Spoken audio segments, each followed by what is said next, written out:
말씀 증거하겠습니다. 우리 다 같이 하나님 말씀 마태복음 27장 51절에서 56절까지 말씀을 다 같이 찾겠습니다.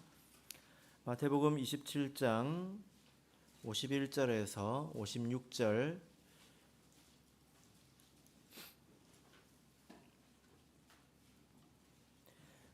말씀을 저와 여러분이 한 절씩 교독하겠습니다. 마태복음 27장 51절 이에 성소 휘장이 위로부터 아래까지 찢어져 둘이 되고 땅이 진동하며 바위가 터지고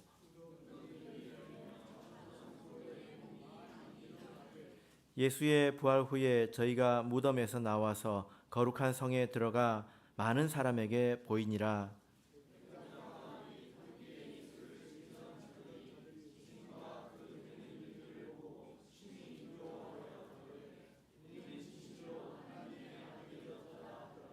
예수를 섬기며 갈릴리에서부터 쫓아온 많은 여자가 거기 있어 멀리서 바라보고 있으니 그 중에 막달라 마리아와 또 야고보와 요셉의 어머니 마리아와 또 세베대의 아들들의 어머니도 있더라. 아멘.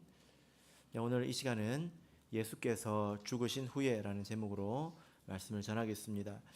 오늘 우리가 살펴보고자 하는 이 내용은 예수님께서 십자가에서 죽으신 후에 그리고 부활하시기 전에 있었던 일들에 관한 것입니다.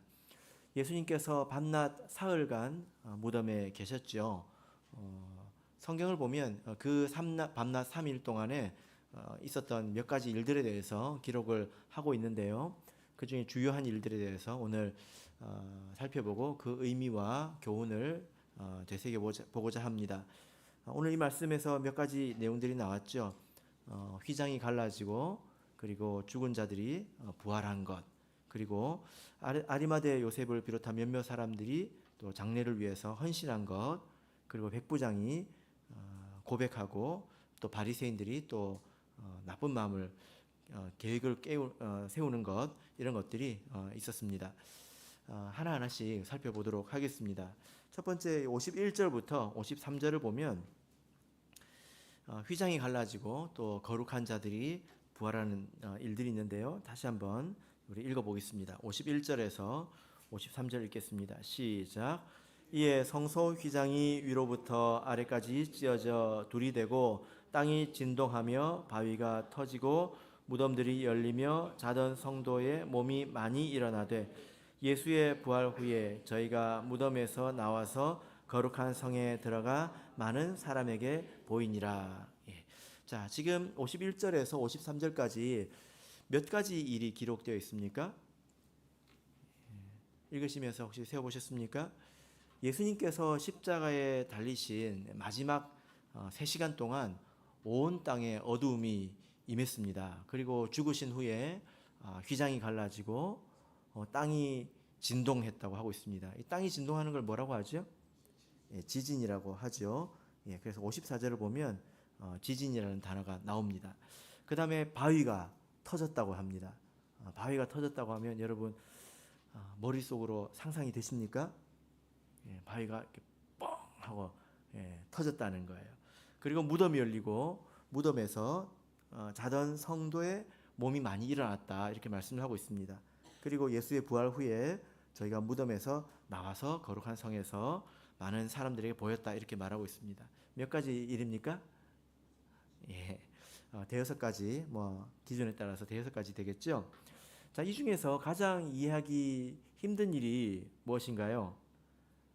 자던 성도들이 일어났다, 이 일이죠. 자던 성도들이 일어나서 거룩한 성에 들어가서 많은 사람들에게 보였다, 이렇게 기록을 하고 있습니다. 여러분, 이 일이 정말 사실적으로 일어난 일일까요? 정말 이 일이 정말 있었던 일일까? 이 말씀에 대해서 크게 보면 두 가지 견해가 있습니다. 여러 사람들이 이 말씀을 연구했을 때 두 가지 견해가 있는데요. 아주 상식적인 두 가지 견해입니다. 첫 번째는 이 일이 이 말씀과 같이 실제로 이런 일이 있었다라는 것입니다. 우리 성도님들도 그렇게 믿으시잖아요, 그죠? 성경이 그렇게 말하고 있으니까 우리는 믿음으로 받아들이는데 아무 문제가 없다, 이렇게 우리 믿음이 좋으신 성도님들은 다 이제 받아들이실 것입니다. 그러나 또 한편으로는 이것이 상징적인 그런 표현이다. 상징적으로 그냥 이렇게 기록을 해놓은 것이다 라고 주장하는 그런 내용 주장도 있습니다. 예수님의 부활 같은 경우에는 그 사실성, 예수님의 부활이 사실적으로 확실하다라는 것을 성경에서 굉장히 강조를 하고 있습니다. 그죠? 예. 이 내용은 이제 다음 시간에 살펴볼 건데요. 그런데 오늘 자던 성도들이 일어났다. 이 내용은 마태복음에서만 기록하고 있습니다. 다른 복음서에서는 기록하고 있지 않습니다. 그런데 그리고 또 이 내용을 잘 보면 예수님께서 죽으셨을 때에 자던 성도들이 몸이 일어났습니다. 그리고 언제 나왔습니까? 예수의 부활 후에 나왔다는 거예요. 그럼 자던 성도들이 무덤에서 벌떡 일어나가지고 무덤에서 며칠 있어야 됩니까? 3일 있어야 되잖아요. 왜냐하면 예수님께서 무덤에 3일 동안 계시니까, 예수님께서 부활하신 후에 나왔으니까 벌떡 일어나서 무덤에서 3일 동안 있었다는 것입니다. 그래서 이런 내용을 이렇게 보자면 상징적인 표현으로 해석될 여지가 충분히 있다. 이런 주장도 아주 설득력이 있습니다. 어쨌거나 이것이 사실적으로 있었던 일이든지 아니면 이것이 상징적인 그런 표현이든지 이 말씀의 의미가 우리에게는 중요한 것이니까 의미를 중심으로 생각해 본다면 51절에서 53절까지 일어난 이 몇 가지 일들은 여러 가지 일이 아니라 사실은 한 가지 일이라는 것을 우리가 알 수 있습니다. 마태복음에서 이 땅이라고 하는 것, 여러분들도 이제 말씀을 오래 들으셨기 때문에 땅 그러면 세속 이런 것들이 생각나지 않습니까? 마태복음 안에서 이 땅이라고 하는 것은 죽음과 연약함의 어떤 영역이라고 볼 수 있습니다. 마태복음 10장 15절을 보겠습니다. 마태복음 10장 15절입니다.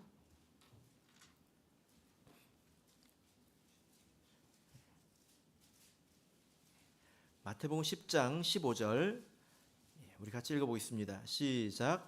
내가 진실로 너에게 이르노니 심판날에 소돔과 고모라 땅이 그 성보다 견디기 쉬우리라. 심판날에 땅이 심판받는 게 아니지 않습니까?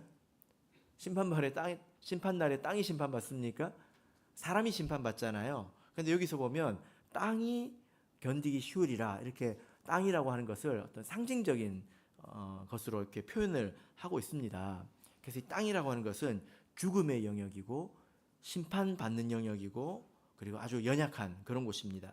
근데 그랬던 땅이 예수님의 죽음으로 말미암아서 이제 부활과 구원의 무대로 변화되었다는 것입니다. 아까 몇 가지 일이 있었냐고 제가 여쭤봤잖아요. 그죠? 예. 제일 첫 번째가 뭐였습니까? 휘장이 갈라지고, 땅이 진동하고, 바위가 터지고, 무덤이 열리고, 이 무덤에서 죽은 자들이 살아나오고, 이런 일들이 여러 가지 일이 아니라 사실 하나의 일을 말한다는 것입니다. 그게 뭐죠? 땅이 바뀌었다는 것입니다. 땅이라고 하는 이것이 원래는 죽음과 연약함의 장소였는데, 또 심판의 장소였는데, 이제는 예수님의 구원의 무대, 부활의 장소가 되었다는 것입니다. 자, 그래서 이제 한 가지씩 표현을 살펴보자면 땅이 흔들렸다고 하는 것은 지진 같은 이제 땅이 흔들렸다는 것이죠. 그죠? 근데 이것은 예수님께서 죽으셨을 때 단지 그냥 눈에 보이는 이 흙 무더기, 땅이 흔들렸다는 것이 아니라 그런 땅, 죽음의 영역에 균열이 있었다는 것입니다. 그렇게 흔들리지 않던 그 죽음의 세계에 흔들림이 있었다는 것입니다. 바위가 왜 터졌을까요? 이 바위는 어디에 쓰는 바위일까요? 무덤을 막는 바위입니다. 이 무덤을 큰 바위로 막아 놓습니다. 왜 막아 놓을까요? 시체를 넣어놓으면 거기 계속 지키고 있는 게 아니지 않습니까? 밤에 들짐승들이 와서 그걸 이제 먹을 수도 있잖아요. 그죠? 그래서 이 무덤을 큰 바위로 막고 있습니다. 이것은 죽음의 세계에서 나올 수 없다는 거죠. 그죠? 그 안에 있는 사람이 살아나더라도 그게 나올 수 없다는 것입니다. 그래서 뭐가 막고 있다는 것입니다. 도저히 열 수 없는 그것이 막고 있는데 그것이 얼마나 이 예수님의 능력이 강하면 그것을 터뜨려 버렸다는 것입니다. 그래서 무덤이 열리게 된 것이죠. 그죠? 그래서 죽은 사람이 나올 수 있게 됐다는 것입니다. 이 땅이라고 하는 곳이 예수님의 죽으심으로 말미암아 바뀌었다는 것입니다. 이것이 제일 첫 번째 사건이 무엇입니까?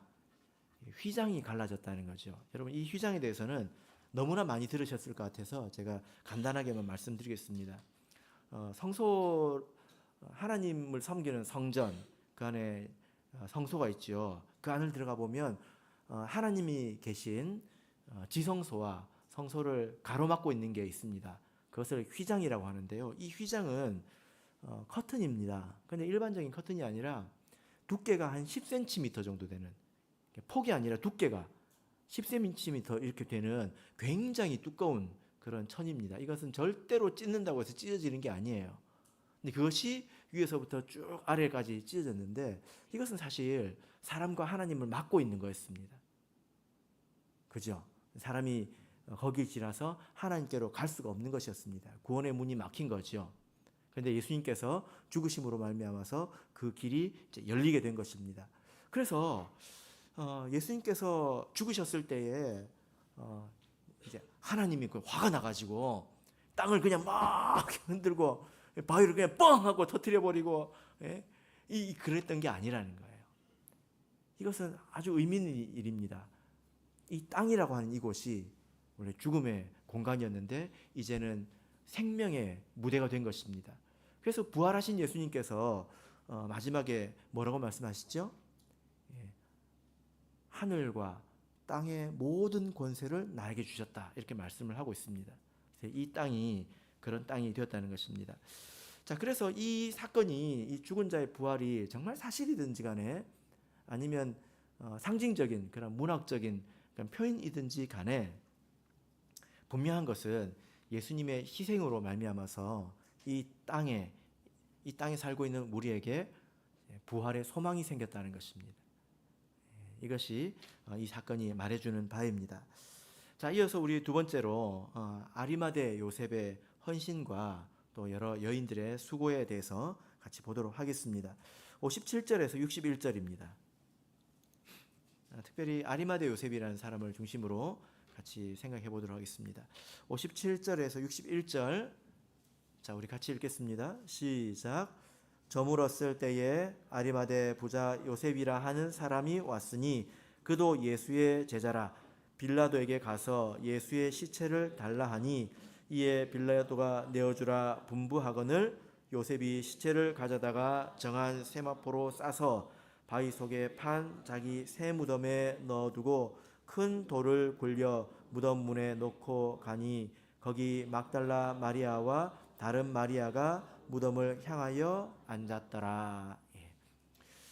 예수님께서 죽으신 후에 예수님의 장례를 위해서 수고하고 헌신한 많은 사람들이 있었습니다. 대표적인 사람이 바로 아리마대 요셉이죠. 이 아리마대라고 하는 것은 그의 출생지, 그가 어디 출신이냐, 이것을 말하는 것입니다. 아리마대 사람 요셉이라고 보는 거죠. 그는 예수님의 그 시체를 받아서 자기를 위해서 예배했던 그 빈 무덤에 예수님을 이렇게 장사했습니다. 그리고 예수님을 위해서 많은 향품을 또 준비했죠. 자주 언급되는 인물은 아니지 않습니까? 우리가 아리마대 요셉에 대해서 자주 이야기하지 않습니다. 그런데 이 아리마대 요셉은 예수님의 죽으심을 이야기할 때 절대로 빼놓을 수 없는 그런 사람입니다. 그래서 모든 복음서에서 이 아리마대 요셉에 대해서 다 언급을 하고 있습니다. 그래서 오늘 이 사람에 대해서 우리 같이 한번 정리를 해보고자 합니다. 이런 믿음의 위인이 있었구나 생각을 해보도록 하겠습니다. 먼저 우리 방금 읽으셨던 57절을 보시면 이 사람에 대해서 누구라고 말하고 있습니까? 아리마대 부자 이렇게 말하고 있습니다. 이 사람은 어떤 사람이죠? 부자입니다. 얼마나 부자일까요? 자기의 새 무덤을 예수님을 위해서 내어놓을 수 있는 그런 정도의 부자입니다. 성경에서 무덤을 사는 사람이 있죠. 그죠? 바로 아브라함입니다. 부자라는 것입니다.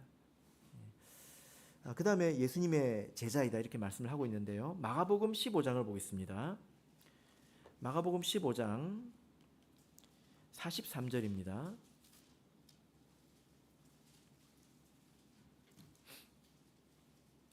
43절 자 같이 읽어보겠습니다. 시작.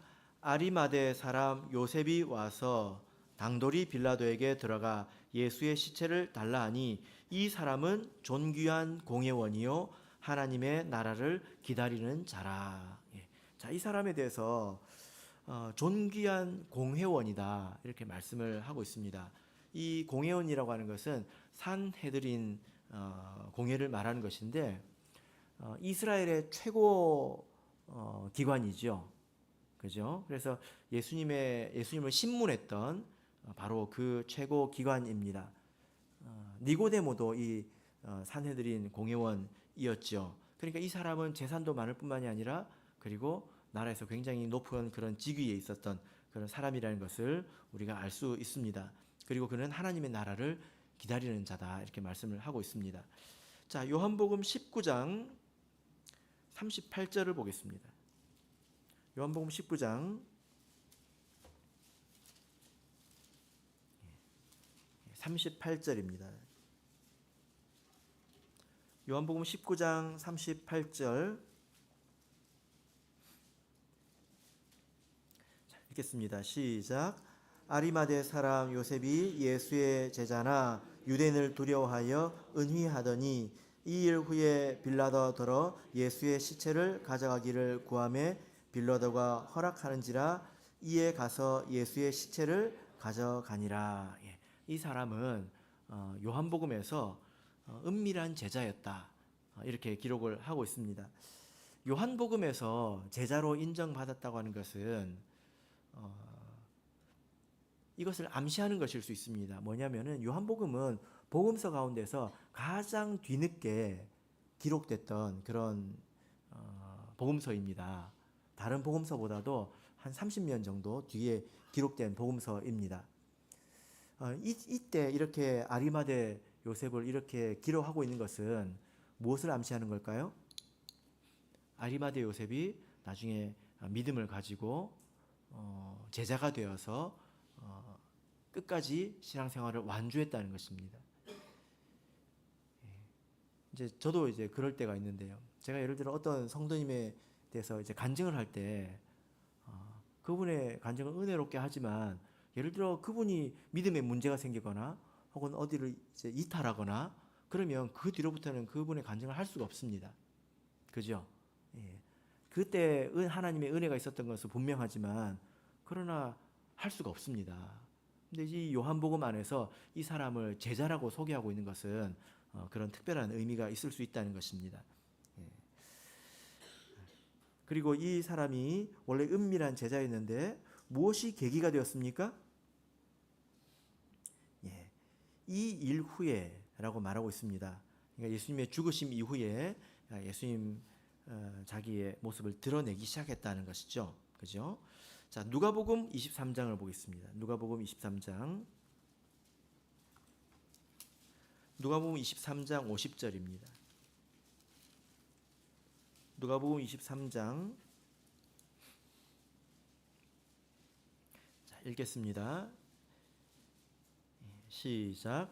공회 의원으로 선하고 의로운 요셉이라 하는 사람이 있으니. 자, 여기 보면 그에 대해서 선하고 의롭다 이렇게 말씀을 하고 있습니다. 보통 이 산헤드린 공회에서 많은 사람들이 예수님에게 위선적인 것을 이렇게 책망을 받았죠. 그죠? 근데 모든 사람이 다 그런 건 아니었습니다. 니고데모 같은 사람도 있었고, 그리고 이 요셉처럼 선하고 의로운 이런 사람도 있었다 이렇게 말씀을 하고 있습니다. 그래서 지금 마태복음, 마가복음, 누가복음, 요한복음 우리가 다 찾아봤잖아요. 개략적으로 이 사람은 부자이고 사내들인 공회원의 공회원이고 그리고 예수님의 제자이고 예수님의 시체를 당돌이 받아낸 그런 사람이라는 것을 알 수 있습니다. 그리고 그는 바리새인들처럼 위선적인 그런 사람이 아니었다는 것입니다. 이것이 그에 관한 기록인데요. 이 아리마대 요셉의 이야기를 우리가 읽었을 때 참 감동이 되는 부분이 있습니다. 어떤 점이 우리에게 감동이 되고 또 우리에게 또 힘이 될까요? 바로 그가 용기를 내었다는 것입니다. 그는 원래 사내들인 공회원으로서 예수님의 은밀한 제자였다 이렇게 말씀하고 있습니다. 이 사람이 산헤드린 안에 있었지만 예수님의 죽으심에 찬성하지는 않았다. 성경이 이렇게 말하고 있습니다. 우리가 지금 50절 읽었죠? 51절 보시면 저희의 결의와 행사에 같아하지 아니한 자라. 이 말씀은 산헤드린 공회에서 예수님을 정죄할 때에 그 죽으심에 찬성하지 않았다는 것입니다. 물론 그가 드러내놓고 예수님을 믿는다 이렇게 말하지는 않지만 그가 예수님의 죽으심에 찬성하지 않았다는 것입니다. 이것은 비교적 좀 소극적이지만 그래도 정직한 그런 행동이죠. 산헤드린에서 예수님을 신문할 때에 그 분위기가 어땠을까요? 굉장히 압박이 심했을 것입니다. 전체적인 흐름이 형성됐기 때문에 그때 반대한다고 하는 것은 굉장히 위험한 그런 행동이지요. 그래서 이 모습도 이 아리마대 요셉의 아주 용감한 부분이라고 할 수 있습니다. 그런데 예수님의 죽음이 계기가 되어서 이 사람이 어떤 일을 하죠? 아까 우리가 마가복음 15장을 읽었는데요. 43절을 보면 아리마대 사람 요셉이 와서 당돌이 빌라도에게 들어가 예수의 시체를 달라 하니 이렇게 말하고 있습니다. 어떻게 달라고 했다고요? 당돌이. 이 당돌이 이 말은 감히 이런 뜻이거든요. 감히 그런 말을 했다는 것입니다. 그리고 아주 담대하게 용감하게 그런 말을 했다라는 것입니다. 자, 여러분 우리가 이 상황을 알지 않습니까? 예수님 같이 존경받고 사람들이 두려워한 그 사람 그 예수님도 산헤드린에서 죽여버렸잖아요. 그죠?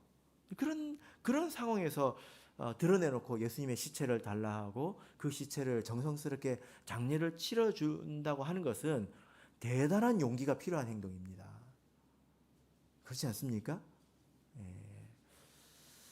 그리고 이 모습은 예수님을 그동안에 잘 따라왔지만 예수님의 죽음 앞에서 도망간 그 제자들과 또 상당히 비교가 되는 그런 모습입니다.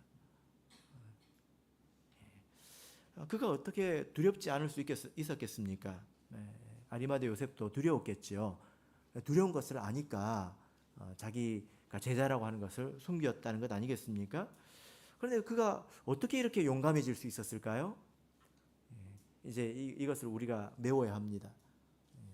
이렇게 겁이 많았던 사람이 그리고 이렇게 두려운 상황에서 그럼 어떻게 이렇게 용감해질 수 있었을까요? 성경에서 직접적으로 이렇게 말씀하고 있지는 않지만 우리가 다른 내용을 통해서 우리가 유추를 해볼 수 있습니다. 빌립보서를 보겠습니다. 빌립보서 1장 14절입니다. 빌립보서 1장 14절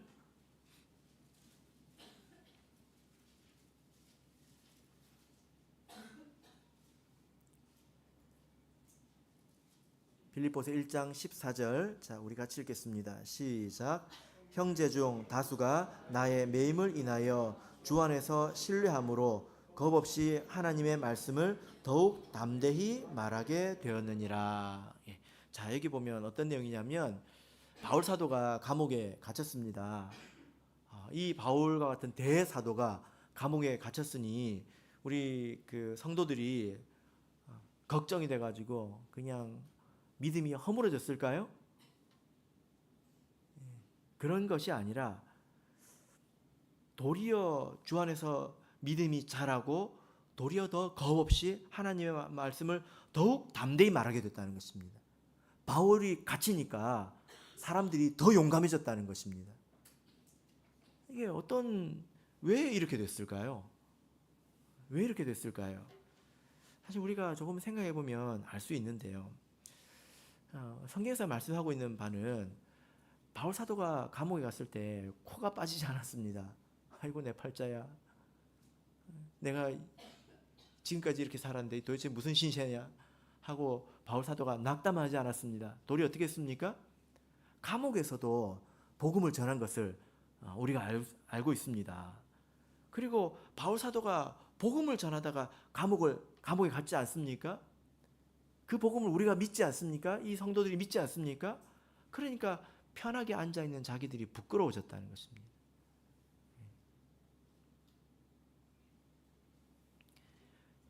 여전히 담대한 바울의 모습을 보고, 그리고 바울은 저렇게 복음을 위해서 헌신하다가 고생하고 있는데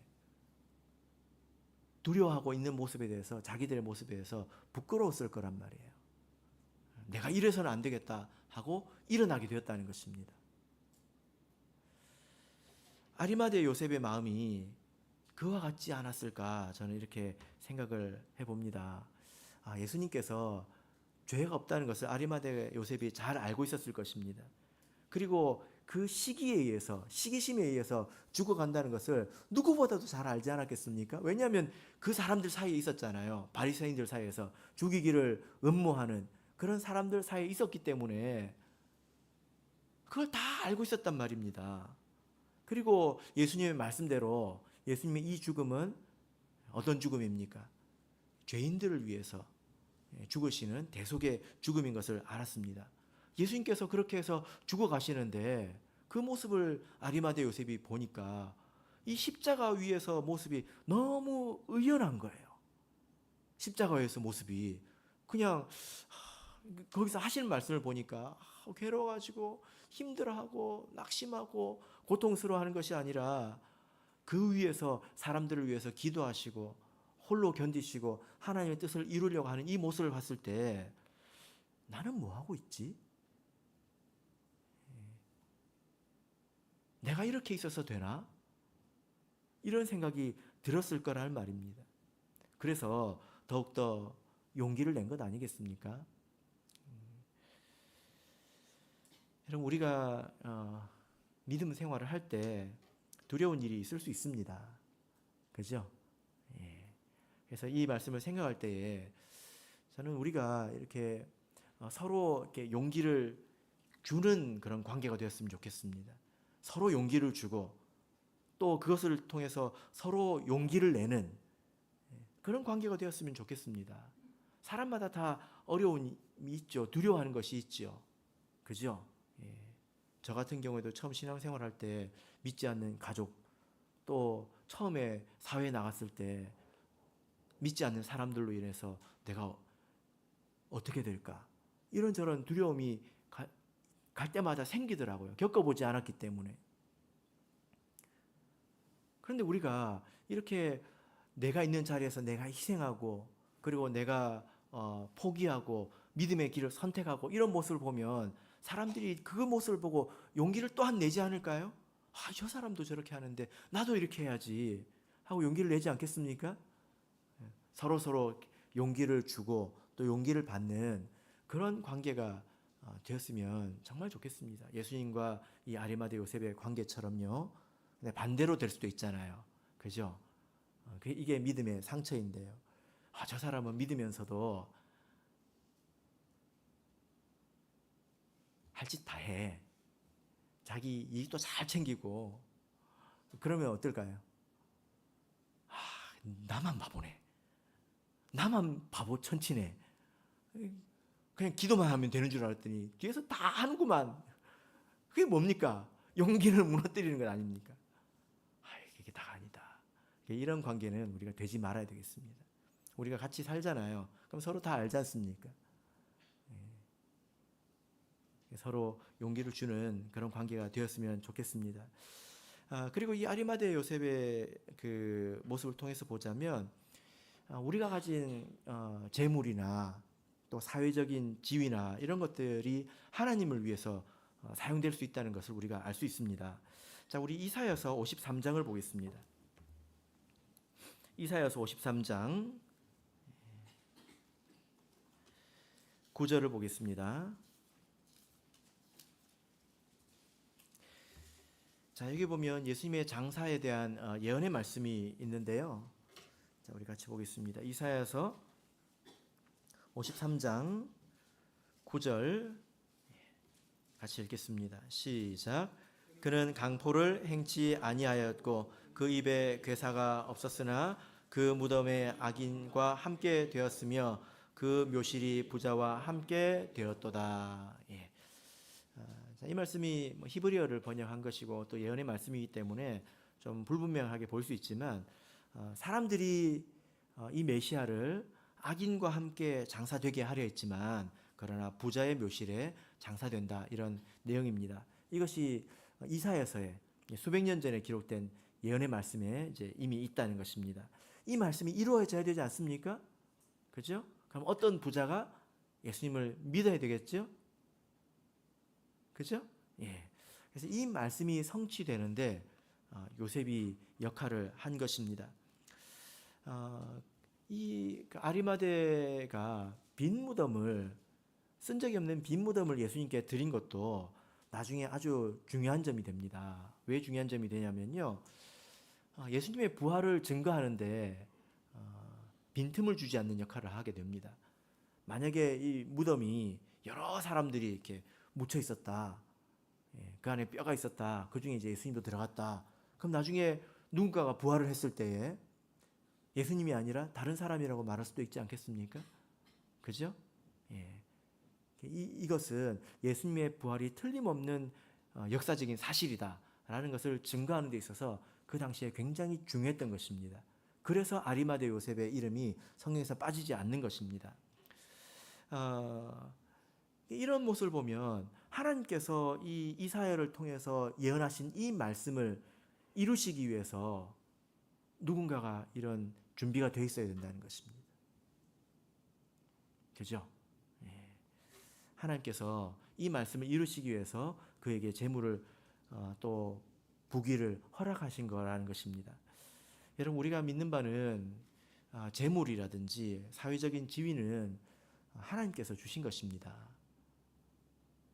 하나님의 뜻을 위해서 하나님께서 주신 거죠. 아리마대 요셉은 다른 바리새인들, 다른 권력자들과 같지 않았습니다. 거기에 마음을 뺏기지 않고 거기서 더 얻기 위해서 혈안이 된 것이 아니라 그것을 진리를 위해서, 하나님의 말씀을 위해서 사용할 줄 알았다는 것입니다.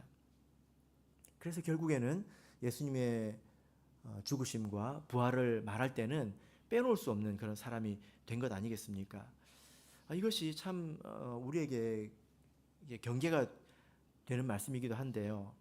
성경을 보면 이제 복음서에서 이름 좀 있다 하는 사람들이 다 사라졌습니다. 예수님의 죽음의 때에.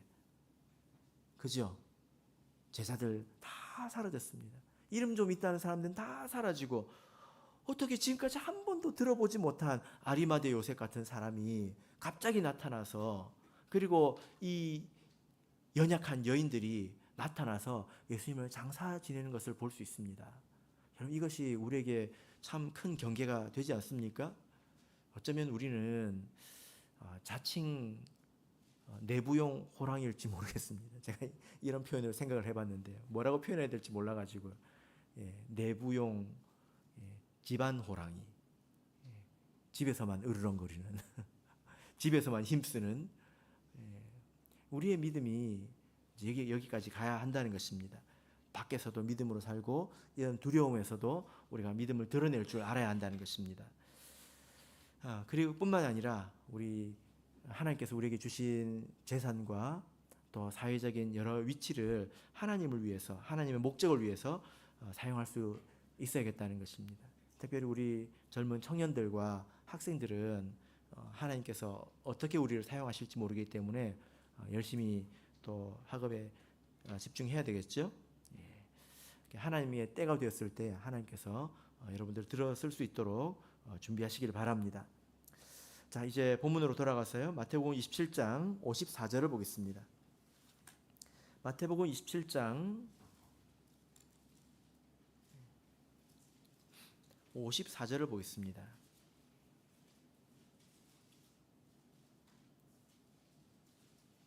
자, 같이 읽겠습니다. 시작. 백부장과 및 함께 예수를 지키던 자들이 지진과 그 되는 일들을 보고 심히 두려워하여 가로되 이는 진실로 하나님의 아들이었도다 하더라. 예수님께서 죽으셨을 때에 백부장이 이런 고백을 했습니다. 왜 이런 고백을 했을까요? 그냥 한 것이 아니라 지진과 그 되는 일들을 보고 이렇게 말씀을 하고 있습니다. 그러니까 예수님께서 십자가에 달리실 때부터 죽으신 이후에 일어난 일들이 굉장히 특별한 일이었다는 것입니다.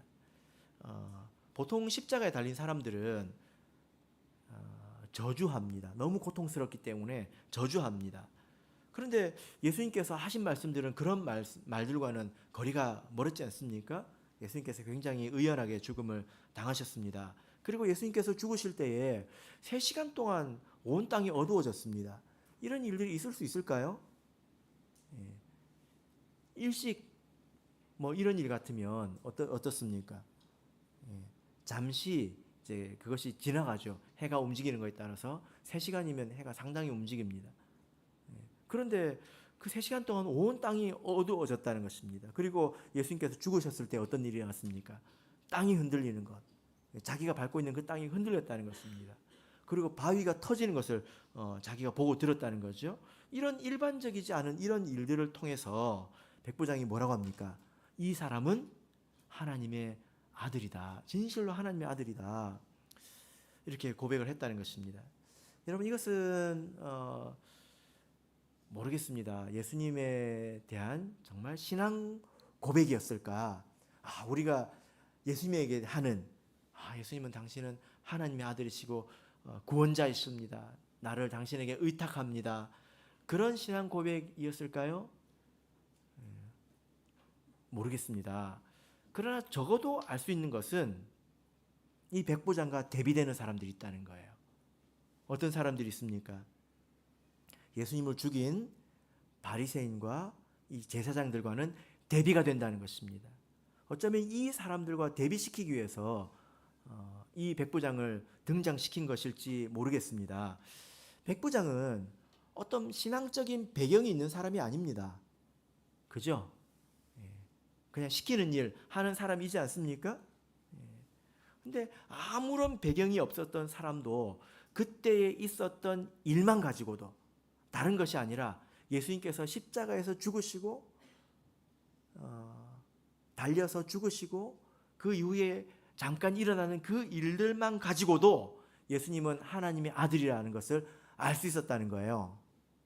그런데 이 일을 백부장만 겪었습니까? 백부장이 밟고 있는 땅만 한 평만 흔들렸을까요? 바위가 터지는 것을 그 소리를 백부장만 듣고 보았을까요?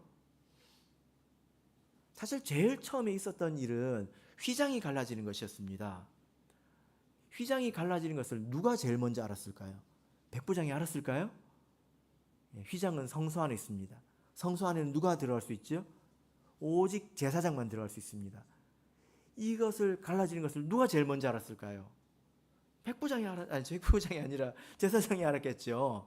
그죠? 그들은 휘장이 갈라지는 것, 이 10cm나 되는 그 두꺼운 천이 갈라질 때는 아마 소리도 제법 컸을 것 같아요. 종이만 찢어도 소리가 나지 않습니까?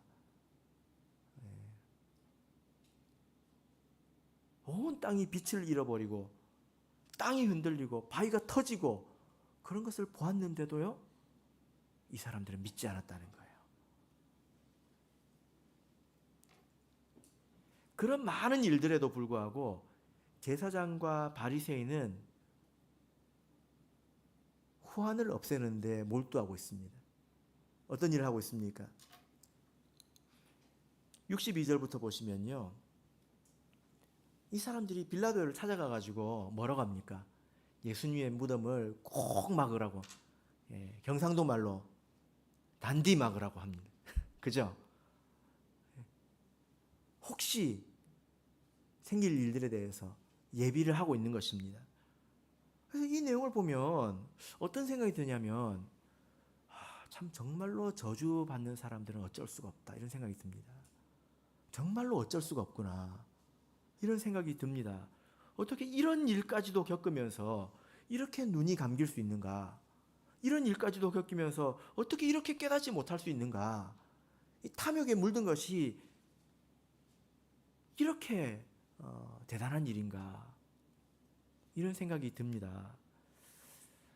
이 사건을 볼 때에 정말 메시아나 이 성경에 대해서 아무 지식도 없는 백부장도 알 수 있었던 것을 이렇게 다 알 거 다 알고 그동안에 많은 것을 경험했던 이 사람들이 어떻게 모를 수 있습니까? 근데 무엇이 눈을 어둡게 했습니까? 욕심이라는 것입니다. 그래서 이 말씀을 생각하면 저는 부자와 나사로의 비유에서 하나님이 하신 말씀이 생각이 납니다. 누가복음 16장을 보겠습니다. 누가복음 16장 30절, 31절을 보겠습니다. 누가복음 16장 30절, 31절.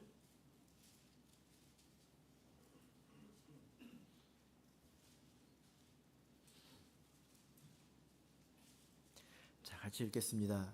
시작. 가로되 그렇지 아니하니이다. 아버지 아브라함이여, 만일 죽은 자에게서 저에게 가는 자가 있으면 회개하리이다. 가로되 모세와 선지자들에게 듣지 아니하면 비록 죽은 자 가운데서 살아나는 자가 있을지라도 권함을 받지 아니하리라 하였다 하시니라. 부자가 이렇게 말하죠.